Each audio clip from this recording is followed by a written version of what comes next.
অন্তর্বর্তী সরকারের ৪ মাসের কার্যকলাপ আপনি কিভাবে মূল্যায়িত করেন? না, আমি যদি ওই আমার আগের প্রশ্নটা খেয়াল করুন, আমরা বলেছি যে আমরা এই গণঅভ্যুত্থান ব্যর্থ হয়েছি এই অর্থে যে আসলে একটা পূর্ণ ক্ষমতা সম্পন্ন অন্তর্বর্তীকালীন সরকার আমাদের পাওয়ার কথা, ওটা তো আমরা পাইনি।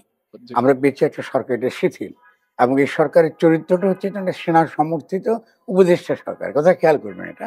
যদি সেনাবাহিনী এটাকে সমর্থন না করে, এই সরকার কিন্তু যেকোনো মুহূর্তেই কিন্তু টিকে থাকতে পারে টিকে না। থাকতে পারে। ফলে সে টিকে আছে কিন্তু একান্তই সেনা সমর্থনের উপরে। ফলে সভাপতি তার যে কাজের যে ক্ষমতা, কাজ করবার তার যে কি যেটাকে আমরা বলি এক্সিকিউটিভ পাওয়ার তো সে ল্যাক করে।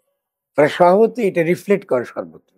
আমি তার প্রত্যেকটা কাজের সিদ্ধান্ত গ্রহণের ক্ষেত্রে সর্বত্র কাজে এই এই যে ডিটারমিনেশন, মানে স্টেট পাওয়ার তো একটা গুরুত্বপূর্ণ ব্যাপার। জি, ফলে স্টেট পাওয়ারে দুর্বল হলে সভাপতি যা যা কিছু দুর্বলতা আপনি দেখেন সমাজে, সমস্ত দুর্বলতাগুলো আমাদের এখানে আছে, হয়েছে এই গত ৪ মাসের যে কথা আপনি বলেছেন।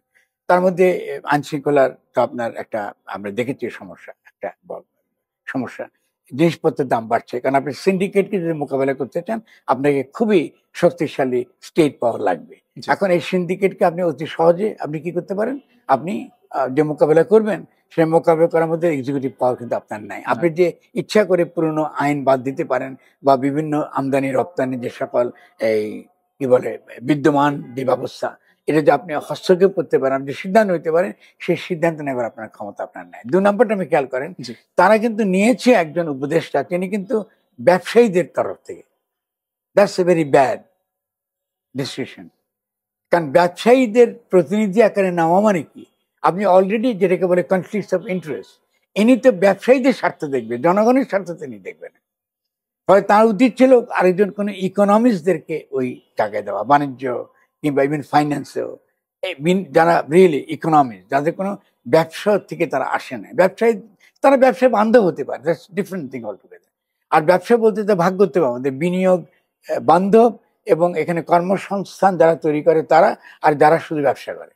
কিন্তু আপনি যে রাষ্ট্র চলে, যে রাষ্ট্রটার মূল যে অর্থনৈতিক তার যে এ, পরিসর, এটা যদি একান্তই ব্যবসায়ীদের দ্বারা পরিচালিত হয়, তো এখানে আপনি কি করে জিনিসপত্রের দাম কমাবেন? এটা অ্যাবসার্ড, এটা তো সম্ভব না।